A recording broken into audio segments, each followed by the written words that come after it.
Welcome back to Musings of a Geriatric Mama. I'm your host, Kedna Amey, and I'm so glad that you are here. This episode is really important to me. This episode is an episode that I have been waiting to film. I've been waiting to have a conversation with a specialist that can help debunk some of the myths when it comes to advanced maternal age and the connection to autism. So, this conversation that I had with Dr. Mejia Roque was one that was insightful, inspiring, and really just one that was reassuring in a very special way. So, to all those amazing mamas, mother figures, father figures, caregivers that are guiding an amazing, awesome little one or adult on the spectrum, just know that you are doing amazing and you are doing impactful, purposeful work. And that person, whether they're nonverbal or verbal, that little one loves and appreciates you so much. So I hope that you get plenty of insights, and I hope that you remember that you're not alone in this journey. It gets tough sometimes, but you are loved, you are seen, and you are heard. Thank you. And thank you for tuning in. Welcome to Musings of a Geriatric Mama, where we discuss all things millennial and motherhood. This is not your average show where we romanticize being a mom, but rather a place where we keep it real while guiding you through restorative living and wellness, mind, body, and soul. Here you'll find impactful insights from high-achieving moms and mother figures navigating life through this exhausting yet simultaneously rewarding journey. You may laugh or cry and even possibly pee yourself. So do a Kegel or two and hold on to your seat. It's going to be a bumpy ride, but it doesn't have to be a lonely one. I'm your host, Kedna Amey, and thank you for meeting me here.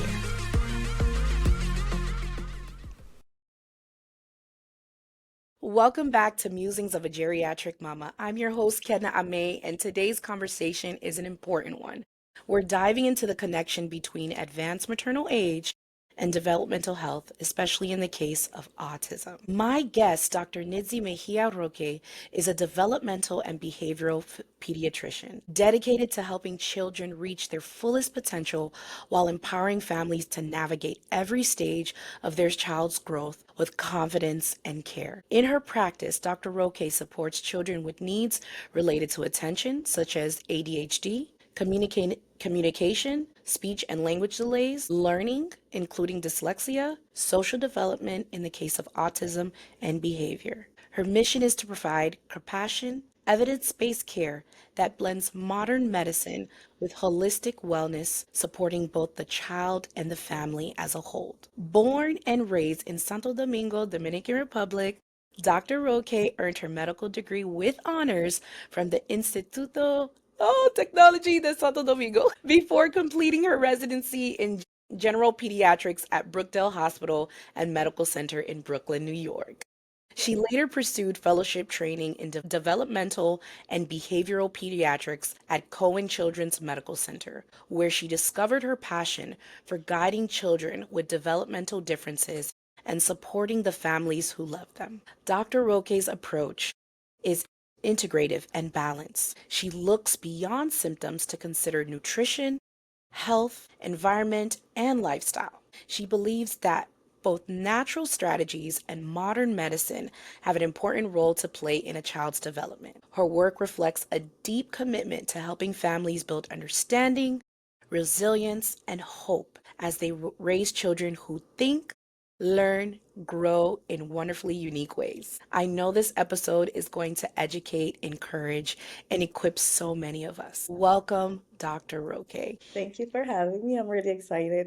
I am excited too because you are such an integral member of the healthcare team. And I love the fact that in your bio you mentioned that these children just they think uniquely. And how do we meet them in their unique world instead of us trying to make them fit into our world, if that makes sense. So I'm so excited that you're here. And I can't wait for your knowledge and wisdom because I think that it's going to impact so many families in such a wonderful way. So thank you again, Dr. Roque, for being here. Thank you for inviting me. Absolutely. Okay, so before we deep dive a little bit further into this conversation, basically about advanced maternal age, or as I call it on my show, just to make fun of how society has put us in a box when we decide to have children later in life, geriatric motherhood, but now we really know that medically and properly it's known as advanced maternal age. So before we get into the topic of if there's any correlations to advanced maternal age, and a child's development, I would love to know a little bit more about your journey. So, can you share a little bit about your pathway to medicine and what led you to specialize in developmental pediatrics? Yeah, of course. So I decided really early on that I wanted to be in medicine. I remember it being in like fifth grade, maybe, and already knowing that like I wanted to be a doctor. And I remember we had this arts and crafts class, and we were learning to do cross stitch. Okay. And my project that year was I did this like beautiful cross stitch of this like bear with a white coat and a stethoscope. Oh, There was a doctor, and I was like, I'm gonna have this in my office when I grow up. that's amazing. That ended up not happening. It disappeared somehow. But yeah, I decided really early on. I had different ambitions that early on too. I was like, I'm gonna be a pediatric neurosurgeon. Oh, wow. Um, but somehow, things just evolved and I ended up in a neurology adjacent area, Absolutely. right? Absolutely. But not necessarily a neurosurgeon. I learned early on that like the surgery life was not for me. It's intense. When I was in residency is where we become general pediatricians. Okay. So that's a 3-year training program. And during those 3 years, we rotate through different specialties Hmm. of pediatrics as part of like our required rotations. And, towards the end, maybe of my second year in residency, there was nothing that I liked enough to Mm-hmm. do a subspecialty. And I was like, I'll be a general pediatrician because I really like it. I really like the longitudinal relationship with families, like seeing Hmm. someone since they're a baby and then seeing Yeah. them growing up. And Yeah. then later on, like maybe they bring you their babies. Yeah. I That's was like special. fascinated by that Yeah.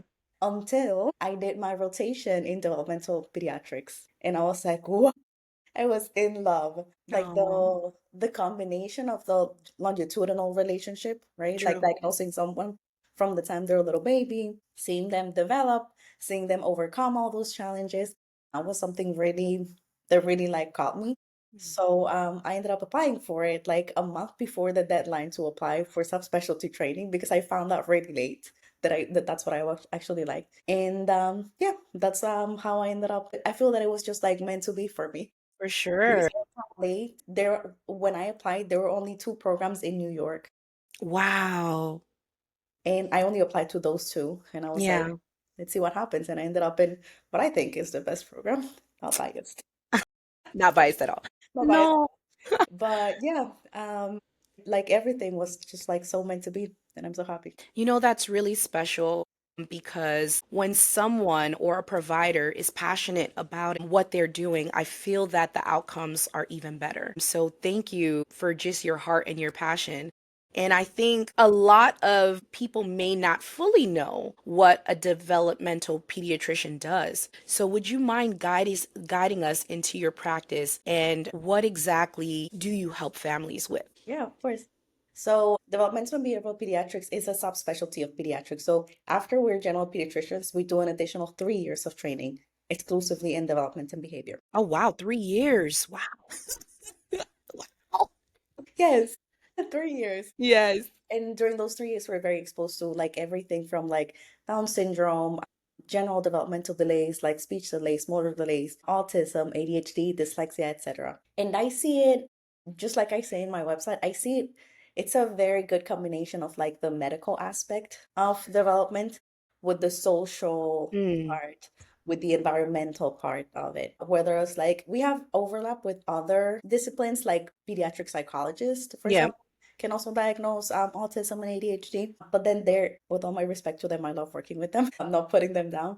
But I feel that like the coming from the background of medicine, Yes, Gives us such a wide perspective of course. of like being able to include nutrition, sleep quality, and all Yes. those things into the context of the diagnosis. Absolutely. And what you just said something that made me think about how multidimensional some of these conditions are. It's not just one thing. It's not just that this a child presents with X, Y, and Z symptoms and you therefore give X, Y, and Z treatment, but okay, what does nutrition look like for that child? How do we help them with sleep? What happens when sleep is affected? How it could affect, it's like a ripple effect. And what I realize, you take a holistic approach to addressing all these different things that can, once they are addressed properly, can actually help the child thrive even better. So I can't wait for us to talk a little bit more about some of the conditions that you see in your practice. And what are some of those conditions that you see in your practice? I see a lot of autism, a lot of ADHD, a lot Hmm. of learning disabilities, including dyslexia. Okay. I see a lot of what I right now call nondescript behavioral problems. Like Okay. kids that have like some behavioral problems that don't really meet criteria for anything Mm. specific, or they come to me with like a diagnosis of like oppositional defiant disorder, which is a diagnosis that I don't love particularly. I feel that it can be a little stigmatizing, maybe because of Mhm. where I trained and how I was seen there. But it's very mixed, honestly, Yeah, what I see. Like I can get someone referred to me because like, listen, I'm just having trouble potty training my kid. What am I supposed to do? sure. So yeah, it's very broad, but I would say the bread and butter of my practice is ADHD and autism. Okay. And how young are you seeing some of these children come in with the ADHD? With the ADHD for a formal diagnosis, Yeah.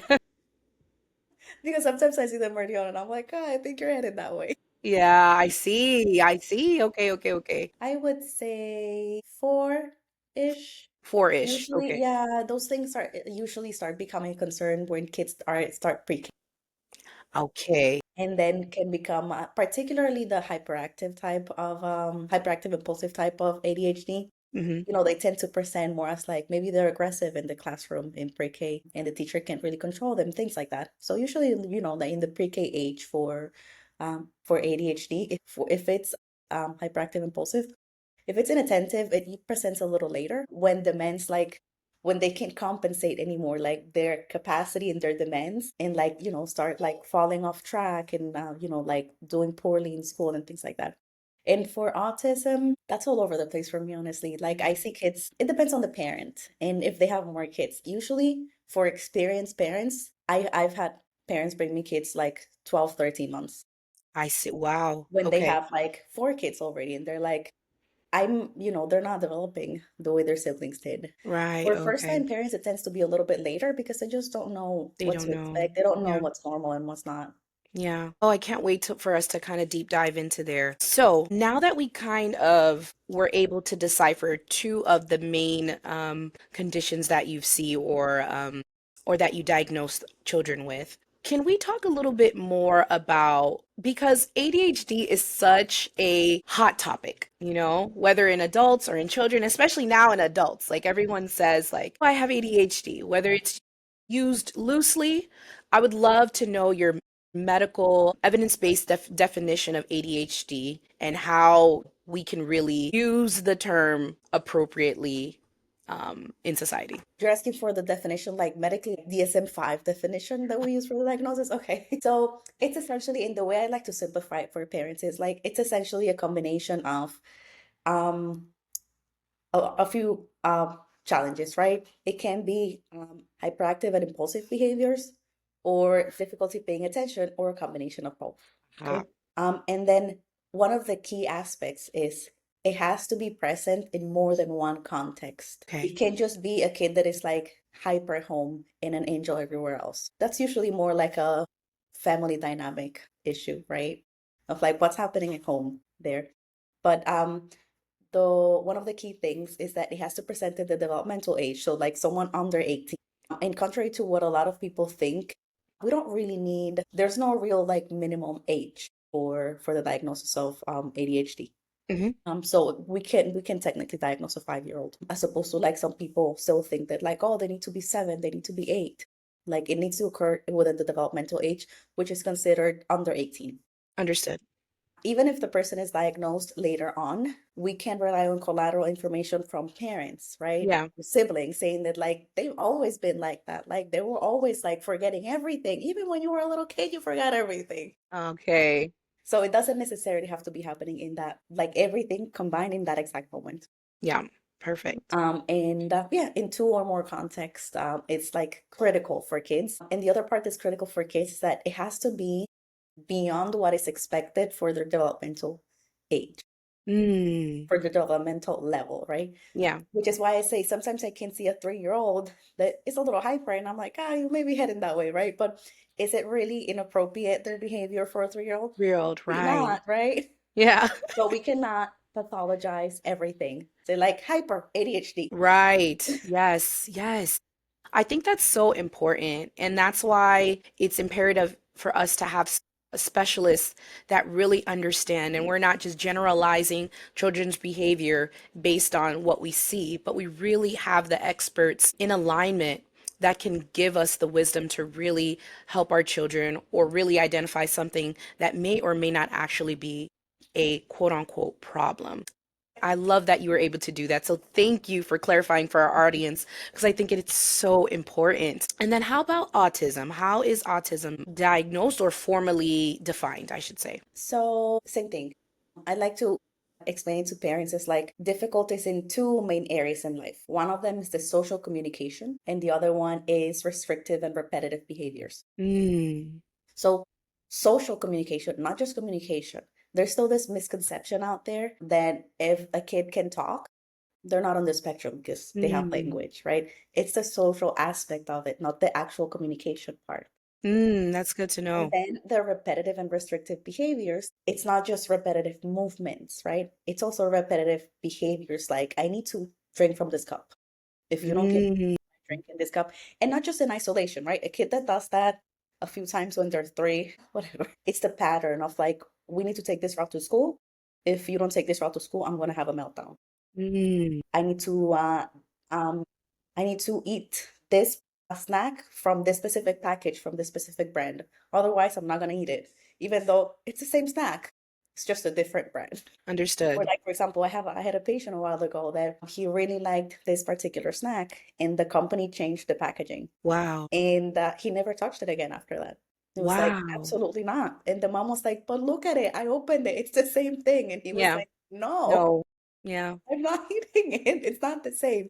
So difficulties in social communication and repetitive and restrictive behaviors that also present in the developmental age. So Understood. kids under 18. Kids under And 18. the way it presents, it's very wide. Mostly, I would say related to the age where concerns start because the social expectations of a 3-year-old are not the social expectation of a 16-year-old, right?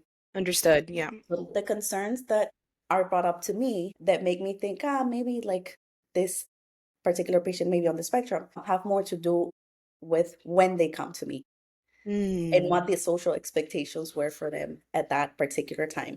Understood. Good. So as you said, it's a spectrum. It's a wide array of presentations. So we can't just say, well, this is just textbook X, Y, and Z.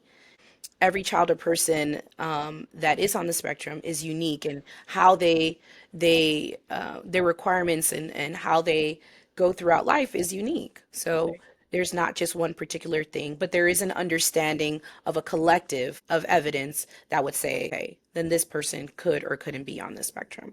Correct. And Perfect. sometimes, sometimes I'm on the fence about someone Hmm. and I'm like, and sometimes I'm on the fence and end up deciding if whether or not to give a diagnosis depending on like what are they gonna get out of it, right? Like, Yeah. is it gonna change their services at school? Yes. Is it gonna like open up specific therapies for them? Yes. Is it gonna bring them self-awareness? That, for example, in the case of like I recently had a teenager Yeah. who asked the mom, like, I want to get evaluated. Like, I think I'm on the spectrum. Yeah. And that, it turned out to be like I ended up diagnosing her, and it turned out to be that that was a concern when she was very little. But then she outgrew some of those behaviors, and then, like life got busy, whatever, and mom just it just fell through the cracks because she outgrew them. She Yeah. didn't have major challenges. Yeah. So the mom was like, well, it kind of makes sense. Like that was something we were worried about when she was very Yeah. little. Yeah. Yeah.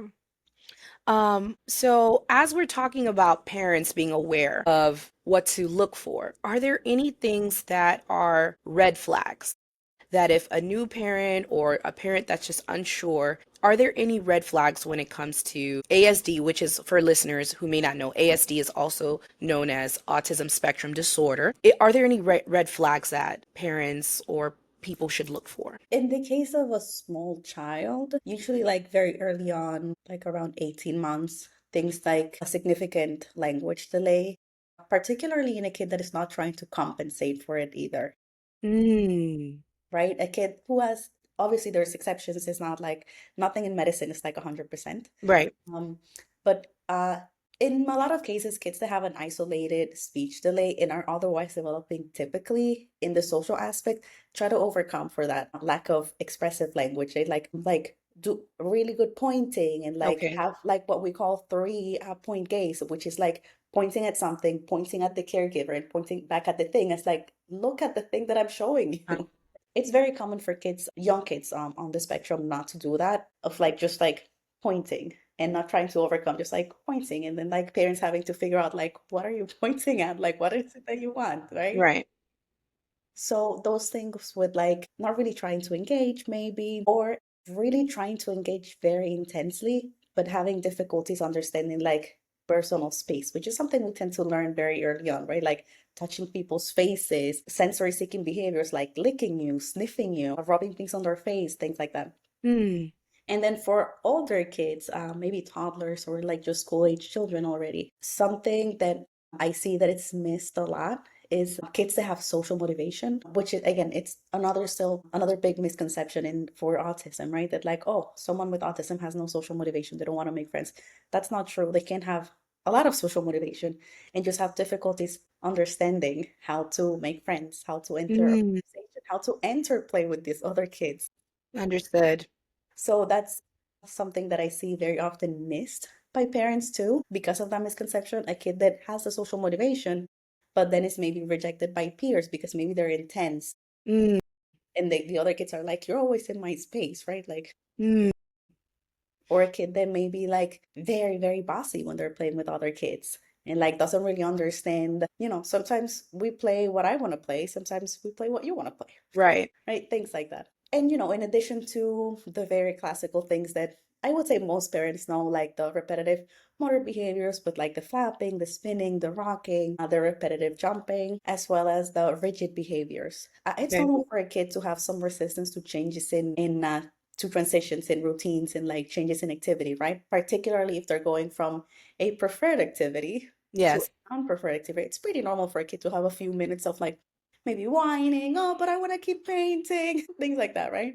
But to the extreme of like, it's gonna be like a 20-minute ordeal to like get Mm, them to put the colors on and we have to go take a bath, right? Like, and I'm gonna make this huge production of like going on the floor, kicking, hitting, biting, and everything. Like, that's a right. little bit more to the extreme of significant trouble transitioning Yeah. from one activity to the next. And there is this theory of early intervention. What is your take on early intervention, Dr. Roque? My take is the more intense you go in the beginning, especially when the kid is diagnosed early, the better for them in the future. Yes. I've seen a lot of kids who, maybe because of fear or stigma or whatever, Yeah. are always like kind of like stuck in like maybe a classroom that they could have outgrown if they received the services that they needed early on. And I Mm, see a lot of kids whose parents, like, despite fear, right, do enroll their kids in like an autism specific classroom, right, when they're 3, 4, and it's very intense. And then later on, they're like, they can be in a general education classroom now, right. right?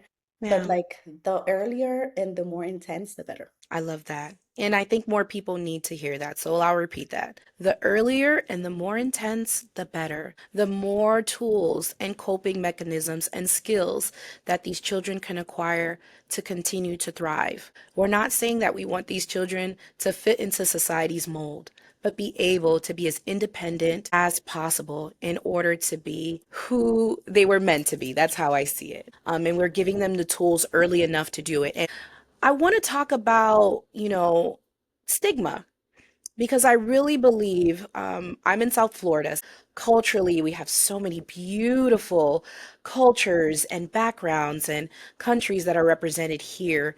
Autism and ADHD, those are things culturally that a lot of people that may come from the islands or, Southern and, different Southern South America, Central America, different countries that we didn't grow up listening to that. I'm of Haitian descent. So it talking about these things, it was more like, oh yeah, you have a cousin, she's quiet, she's never gotten married, da da da da. Da. Yeah, yeah, yeah. And then as you get more, and you're like, oh, okay, okay. And then Yeah.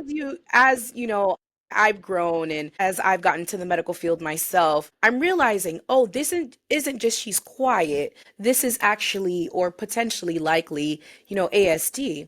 So it's just empowering families with information from diverse cultural backgrounds that it's not a taboo if your child or your cousin or your family member is neurodiverse.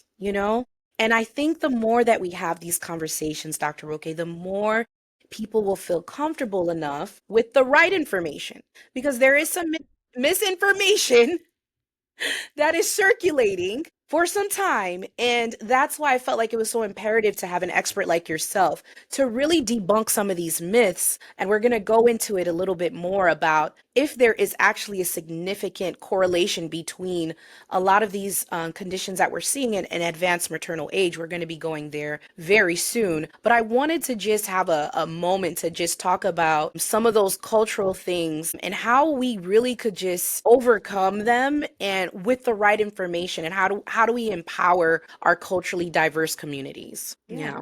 Yeah. One of the biggest cultural beliefs, and not like I'm from the Caribbean too, right? So like one Yeah. of the biggest cultural beliefs that I still see, sadly, is that oh, he's just lazy, Mm, or mom, you're just coddling him too much, or mm, her, right?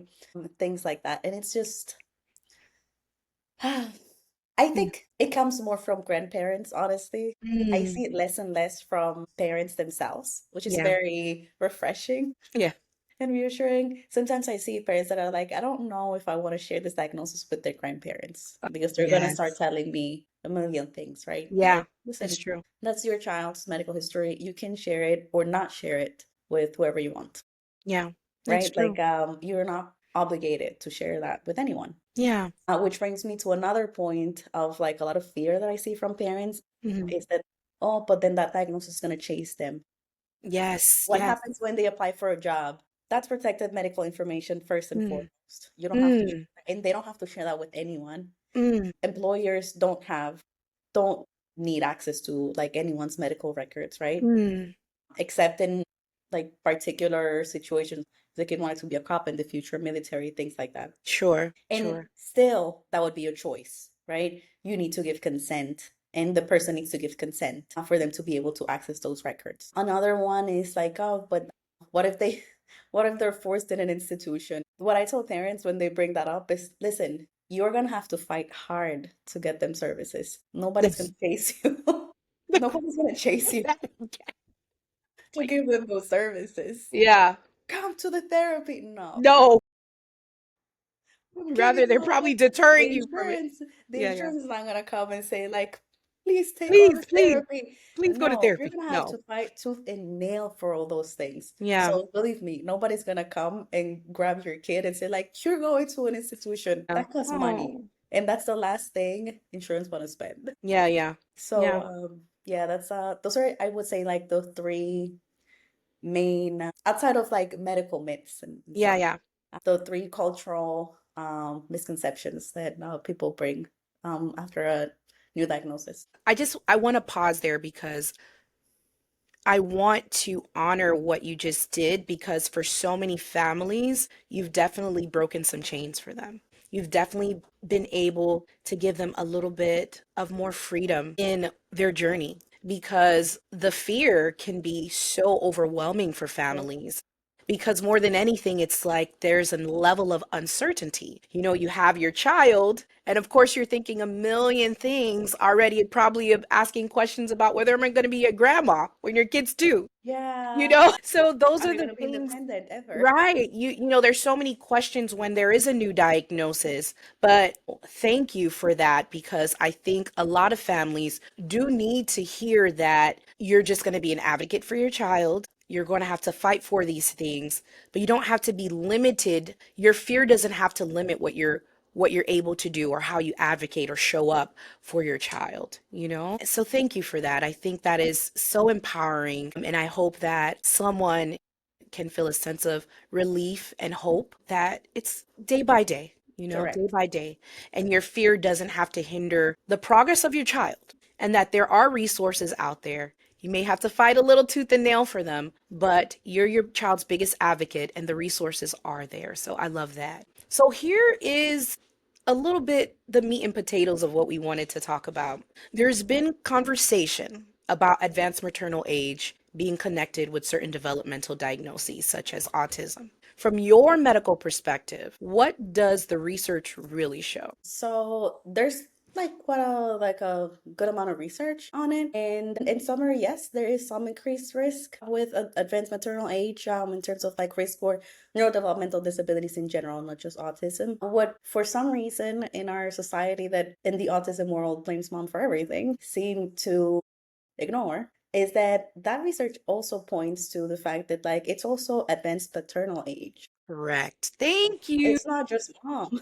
Moms are not making babies for themselves. It's not the Holy Spirit. Yeah. So it's also advanced paternal age, and they are both independent risk factors for some increase in the risk for autism as well as other neurodevelopmental disabilities. So there it is. There is increased risk, Mhm. but it doesn't mean indefinitely that if you decide to have a child in your 30s, 40s, or 50s. That's why I wanted to ask the question because society tends to, yes, as you mentioned, put everything on the mother, you know? And we already as women have so much to overcome, and now we have one more thing that we're getting in quotations blamed for. But Correct. the more that we empower ourselves with the knowledge to understand that there's multiple factors that can impact this, the more we're able to continue our motherhood journey with just a little bit more relief, you know, and less fear. Because I think what happens when we hear these statistics or we understand some of these factors, it increases fear of wanting to even embark on this journey later on. So, how should moms who are having children later in life process this information without the fear, but with awareness rather? Right. Something very important, and that you touched a little bit on is that nothing in medicine is absolute. There's no 100% in medicine ever. I remember when I was in medical school, a professor that used to tell us in medicine, 2 plus 2 is not always 4. Mm, It's yeah. not. There's no absolutes. And I always tell parents to be very, very suspicious of anyone who speaks, any medical provider or wellness provider or whatever it is that speaks to them in absolutes. This is Mm, definitely going to happen. Your kid is not going to talk. Or mm. your kid is definitely going to have these problems if you plan motherhood after 35. Yeah. Yeah, that So part. there's no absolutes. We know things that confer an increased risk, but like Yeah. you said, it doesn't mean that is what's going to happen. Yeah. And there's also other risks that come with having a child when you're not ready. Maybe not having a stable partner, Yeah. maybe feeling unhappy because you had other dreams in your life that you had to put Mm, up because, oh my God, I need to have a baby before I'm 30, right? yeah. Maybe you had career aspirations that you put off on, and then you end up putting that resentment in your child, which actually Mm. happened, which is one of the main reasons I decided to wait a little bit, right? I was in medical school for 6 years, then residency for 3 years, Then then the then specialty training for specialty. another 3 years, Oh right? my.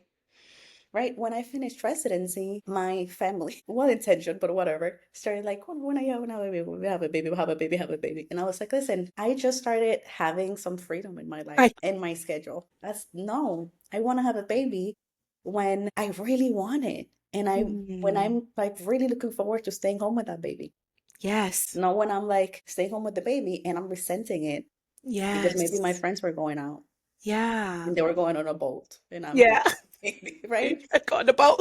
Or I'll be like, oh my God, he's there with my baby. Yeah. So there's other risks that we have to consider when like about having a baby when we're just not ready. Emotionally, socially, in terms of like a social network, financially. That is so powerful.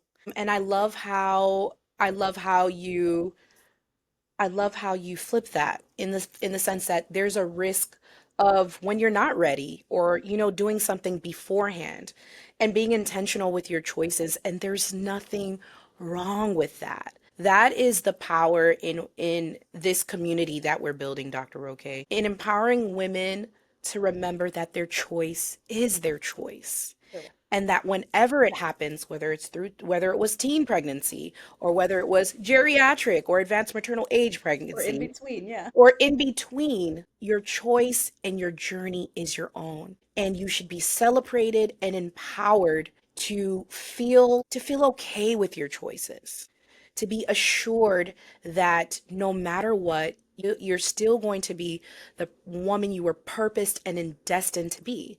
Motherhood doesn't change that. And that is why I want to have conversations, especially with women that are high achieving, goal oriented women that make intentional decisions, to impact their future family whenever that does occur, because a lot of us may be first generation college. We're the first ones in our family to have an advanced degree, let alone a doctorate.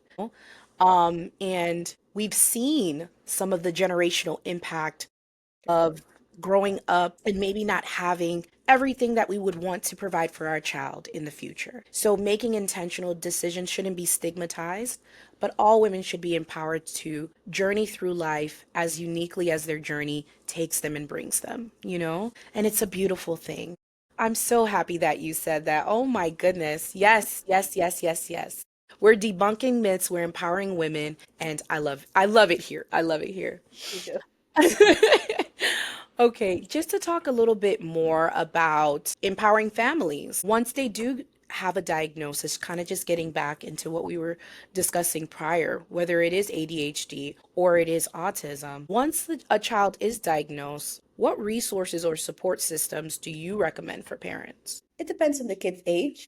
Okay. And when they come to me with with those concerns, when I first make the initial diagnosis, if it's a child under the age of 3, I usually refer them to what in Florida is called early steps.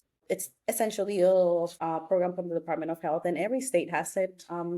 It's just like the name can change depending on the state. For example, New York City is early intervention, and in that way, they can receive free services at home Wonderful. in the child's natural environment, right? Yeah. And that's a very big help. When the child is already of school age, then I usually first refer them to the special education services through their Okay. school district Okay. if the child is going to public school. In the case of parents who don't want to have their child in public school for whatever reason, I always also refer them to private therapies, like depending on what the child needs. Speech therapy, maybe focused on social communication part, occupational therapy, which is very common for kids on the spectrum to have fine motor delays as well. Mm-hmm. ABA, which can be hit or miss depending on like some parents have had bad experiences with it. And the autism community itself is very split on like whether or not ABA is a good or a bad thing. With some people who received ABA as kids when it was initially created, right now becoming adults and speaking up and saying, feel like an animal. Mm, ABA, right? And other people saying like it was great for me. Like I yeah. loved it. It helped me a lot. And what is ABA therapy, Dr. Roque, if we can, just in case someone in the audience doesn't know? So ABA is applied behavioral analysis, and it is essentially one of the main therapies used for autism. Not just for autism, actually. It can be used for a lot of things because it's a lot of like behavior shaping, behavior redirecting. The reason there's a lot of split about it is because when it was initially created, it was very rigid Yeah.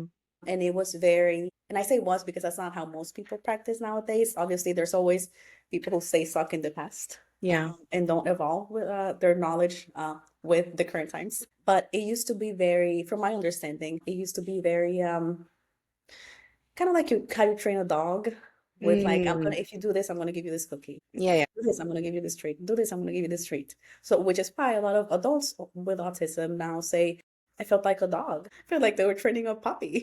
Yeah.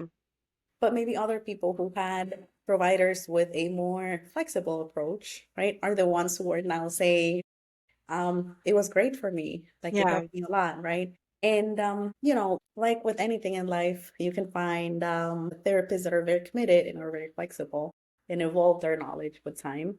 And you can find others that like maybe are just more stuck on a compliance-based Mm. system of like you have to do what I say you have to do, Wow, yeah. as opposed to like, where do I meet you in the middle here? So I like meet your needs and also teach you something that's going to be helpful for you in the future. Absolutely. I think that's the best approach. Correct. Yeah. Yeah. Yeah. Yeah. Yes, okay, perfect. So there are resources out there for families, and Correct. therapy seems to be one of the first line treatments or Yeah. interventions. For older kids, Yeah. like sometimes I diagnose like a 15, 16-year-old, right? 17 Okay. year old. For those kids, I refer them more to like programs for developing more independence when they graduate from school, Yeah. right? Like we want to be able to transition someone from a system that does a lot of hand holding, Okay. like a system that just like throws you in the deep end of the pool when maybe you're not ready, even less than a kid who was developing typically, right? If those kids graduate high school and they're not ready for independent life yet, imagine someone that was like just like struggling with certain things all along. Yeah. So they may need a little bit more hand holding. So there's programs in the state. Again, my experience is in Florida and New York. And both states have programs for that, like Access VR in New York. There's a similar program here in Florida that focuses on vocational training and community rehab, right? Like teaching uh, these kids how to be functional adults. Yeah. Right, like what do you like? What do you want to work with in the future? What do you want to do as a career? Yeah. In teaching them, like how to hold unemployment, Yeah. things like that that may sound to us maybe sound like super obvious, but for a kid that was very protected maybe their Yeah. entire lives It's because they true. grew up with a disability, sometimes it's not so obvious Yeah. to them, those things. No, I think that that's very important for us to talk about because I think a lot of families that are in the beginning phases of this journey with their child, it's the prognosis. Like people want to know, well, what happens when they are adults? So have you seen some of your, patients or seen the progress of some of your patients or heard of just how some of these children do when they actually do become adults? Yes, of course. I have patients on the spectrum who are in college right now, some of them who maybe like are still staying with their parents and just like commuting to school every day, and some of them who were like, no, I want to dorm in school, and their parents felt confident enough in their abilities, they were like, okay, so you dorm in school. Like, wait, right? I love Or that. a big Yeah. girl. Yeah. So yes, I've seen both ends of the spectrum, right? Yeah. Right? Like people who like maybe didn't make as much progress or people who made amazing progress, right? But I always tell parents when that question comes to me inevitably of like, what do you think is going to happen to my kid, I right? know. I always tell parents, I wish I had a crystal ball to tell Yeah. you what 10-year-old so and so is going to look like. Yeah. But I don't. What I can tell you now is what the challenges are now and what we can work on so they can make progress and overcome those challenges. Yeah. And hopefully, in like 5 years, they look like a completely different person, Yeah. right? That's all I can tell them in the moment. Yeah. And I think that's what a lot of families um, can remember is that you just have to take it day by day and enjoy your child in the moment. Children develop and grow up so Yes. quickly. Like it's a blink of an eye. And I think I didn't understand that before I became a mom. I'm like, yeah, yeah, whatever. People grow up.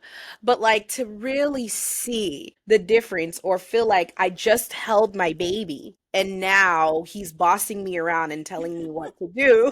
It's like incredible. So hold on Listeners, hold on to those special moments. Don't take it for granted, even though this is a journey that is challenging in and of itself. That's your sweet baby, like every moment matters. Every moment matters. So you kind of went over this a little bit, but how do you continue to encourage parents to move away from stigma toward empowerment when navigating the diagnosis? One of the few things I always tell parents is this normal behavior for their age, right? Like when they bring a problem to me, like so and so is doing this. Like if a teenager, for example, is rebelling, I always tell parents like, don't make everything about the diagnosis. Don't make Mm, everything pathologic, right? If your teenager with autism is rebelling, probably because they're a it's a teenager. teenager. It's less likely that they're doing it because they're on the spectrum. It's probably because they're 14, and that's natural for a 14-year-old to do. Same Yeah. thing with like a 3, 4, or 5-year-old, right? Like there's things that kids do, kid things. Yeah. So I always tell parents, like, do you think this is a kid thing or is this an autism thing? Like it's Yeah. probably a kid thing. Yeah, yeah, for Like, sure. don't, like let's not make everything pathologic to remove Mm, from the stigma of like my kid is the only one doing those things. mm, No, they're not. yeah, No, they're I not. love that. Yeah. I love that. I love that. I have to just go back to the fact that just in your practice in and of itself, there's a lot of integration of hope. And a lot of the things that you do are practical, but holistic. It's not just book-based. It's individualized interventions, individualized care, which a lot of providers don't necessarily always provide. So I have to continue to give you your flowers throughout this show, Dr. Roque. Honestly, it's just amazing just how practical and conversational and how approachable your practice is when it comes to caring for these families. So I just have to continue to thank you and tell you that. And as we speak to our community of women in their mid 30s, 40s, or even beyond, what message do you want to share with them for this community of women who are considering motherhood but maybe worried about developmental risk? I would emphasize again there's no absolutes in medicine, right? It doesn't mean the fact that you're waiting doesn't mean that's what is going to happen in terms of like your child's outcomes. Those things could happen at any age, right? It can happen. It could have happened as a teen mom. It could have happened in your 20s. It could have happened, like, and there's no way for us to know or for you to like, this happened because of X and Y. We don't know yet. We don't Yeah, have that information. We yeah. wish we did, so we could provide better guidance to parents. But the reality is that, like, why blame yourself for something that you just don't know if it was gonna be that way or not, with a different choice in your life? Right. So just, choose based on where you are in life and whether you're prepared or not. Because again, for example, like having a baby with a partner that maybe is not stable in your life, just for the sake of like, I need to have this baby before I'm 30, Yeah. can do a lot of damage to your child as Yes. well, right? Yes. Like maybe the relationship they get to see growing up. Hmm. Maybe having like parents that are like on and off together. Yeah. So yeah, just like think of all those things. It's not just oh my God, the fear of autism. There's so many things that could be so much worse Yeah. for a family and for a child. Yes. I'm happy you said that. Thank you. Yes. There are so many things because life is so complex and we don't have a crystal ball and we can't predict things. But for me especially, and for this audience, because they know there's a lot of faith that we speak about in this community, is just having the faith over fear. That's kind of my thing. Just continuing to trust in the women that you are, and for me, the God that I serve, and continuing to take life day by day, moment by moment. So I love that. And I know we talked about so many different things that for some people can be hard to hear. But I think the approach we took was very empowering versus stigmatizing. So that's why I wanted to have this conversation. Thank you. So we've actually come to a really fun part of the show where we talk about our millennial nostalgia break. And we have a little fun, we make it a little lighthearted, and we talk a little bit about the generation of millennials right now that are having children and becoming parents. Because I think that all the influences we had growing up in the 90s and 2000s is making us who we are as parents today. And I think that we are really fun. Tell me about a favorite millennial memory, whether it was fashion, concerts, boy bands, or early college days. Oh, boy bands. Boy bands and Britney Spears. Oh, Yes. as you mentioned in my intro, I grew up in the Dominican Republic. I Okay. didn't speak English as a kid, okay? Okay. But I was obsessed with the Backstreet Boys and Britney Spears. And I remember I used to sing all their songs growing up, but I didn't know any English. So now thinking back, I'm like, what was I What was I saying? saying? What did I think I was saying? So yeah, that's a very fun thing to think about of like me growing up, like singing all these songs and like Not really knowing. not really. It was, well, now you know, it was just a lot of love and a lot of fun. Oh, I love that. I'm actually team NSYNC. That's why I was like, are you team Backstreet Boys? So I really loved NSYNC growing up. And Backstreet Boys, I appreciated them, but my preference was NSYNC. But all the boy bands, the music was just so, I don't know, just it was freeing. It was fun, and listening to that music now just makes me think of a simpler time, less stress, more Yeah, fun. And sometimes it's important. That's why I created this portion of the show for us to remember those things because it brings a smile to our face and it just makes things lighter. So I love that. I love that. I love that. We are coming to a close in our show, and this portion is always a reflective moment. So, I just want to get your perspective and expertise when it comes to the way mothers understand their children. So, if you could give one empowering piece of advice to a woman navigating motherhood later in her life, what would it be?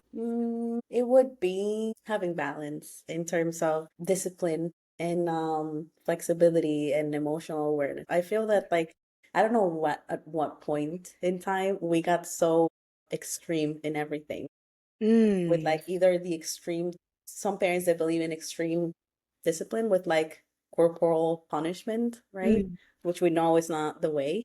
And some parents being the extreme of like being too permissive and like mm, maybe letting their kids be the boss, like everything, right? So something I always remind parents, not just like autism, right? Like, even neurotypical kids, it's like it's not always going to be a democracy yes. when it comes to your child, right? Sometimes you're the boss. You're not here to be their friend. You can have some balance and like acknowledge their emotions and all that. You don't have to be a dictator. Yeah. You can be in between where like, depending on the situation, what's going on, you get to decide what the best approach is as opposed to like being the parent who like sadly I see not infrequently is like maybe being the parent that like lets their kid walk all over them. Mm, And then like, that's a kid that's the rest of the world is not going to put up with that. Like you're doing your kid a disservice service, when yeah. you're in the two extremes of like being a dictator and your kid thinks it's like things are all or nothing and that maybe they displace that behavior onto other kids of like now I'm the boss Mm, and I'm a bossy kid, or being the other extreme of like like maybe having no boundaries and things like that. mm, So that's my biggest thing for parents as of recently because I feel that we see like those extremes in particularly in social media, mm, right? And the message that parents receive nowadays can be very conflicting mm. in like how they're supposed to raise their child. They're supposed to have like Gentle it's a parenting. parenting. But then also, but and then like, oh my God, how am I supposed to do all that, Yeah. right? Like it's like you don't have to be an extreme. Yeah. No, I think that's perfect. I think balance and harmony is something in life that all of us are still trying to just find what really works. But what I always say is that you have to do what works best for your family. Correct. And of course, for me, it's kind of rewriting some generational and cultural things, where there might have been more rigidity, Hmm. but understanding that rigidity to an extent has made me who I am. Correct. So being able to, I'm not going to knock the old school, but so what I have this sense of like excitement, if that makes sense, because millennials actually have both perspectives. We have grown up with likely the more rigid understanding of parenthood and raising children, but then now we understand that necessarily we may not want to completely implement some of the things that how we were parented. So now we could be that middle ground that is able to see both sides of the generations. We have our parents that are the baby boomers, and then we have our, we're witnessing Gen Z and how they're just more free, carefree, and now we're in the middle like, okay, okay. But we have this unique perspective that I think will merge generations and create a very dynamic generation to come. I think our kids are really going to be world changers, and that's just what I believe. Dr. Roque, I cannot thank you enough for your time, the wealth of knowledge, your spirit. I can't thank you enough for just, your patience, and to be honest, the love that I can feel that you have for what you do and who you I really serve. love it. Yeah. I know, I can tell. We've personally have been, affected in a positive way from your practice and how you guide parents and families through more challenging things, but just it's a breath of fresh air. You're a breath of fresh air. Thank So you. I was so glad when I was able to have you here because I mean, of course, we can go more in depth, but I do believe that this has been life changing and will be life changing for a lot of families that listen. So, where can our community connect with you? Whether it's social media, website, resources, where can we stay connected with you? I have to admit, I haven't been very active on social media. I have to be better there. But I do have an Instagram, Dr. Mejia Roque. I'm sorry, Dr. Nidsy Mejia. My first name Nidsy and then Mejia. Like contacting me for a consult if Yeah, your practice. What's that's your the best we need to hear about your practice. for more like specific, less general advice, right? So my practice is located in Coconut Creek, right now in Florida, and that's South Florida. And my website is behavioralpediatrician.com. And yeah, it's a cash-based practice. I don't work with insurances, and I think that's one of the main things that allows me to provide the care that I want to provide. Mm, I feel that I would say most doctors want to do good for their patients, right? yeah. Nobody goes to school knowing they're going to be spending 10, 12 years in school Yeah. because they don't want to help or because they want to harm. Mm, yeah. But the current system that Mm, we have, not just here, not just in the US, like I feel like in a lot of countries, values volume a lot. mm, And we are when we're in training, we are very I feel like very early on in our training, we get that chip put in our brains of like this is just how it is. And you just have to yeah. fly with it. But very early on in my training, I was like, but that's not what I want to do. And I don't want to be burned out and I want to keep loving what I do. Right. That the reason, one of the main reasons I went private practice just by myself in cash base was because I was like, I really love what I do and I want to keep loving it. And if I work for someone else that is telling me how I'm supposed to take care of my patient, when that goes against what I think my patient needs, I'm going to end up hating it. That's just the truth. Dreading going to work, and I don't want that to happen because I really love it.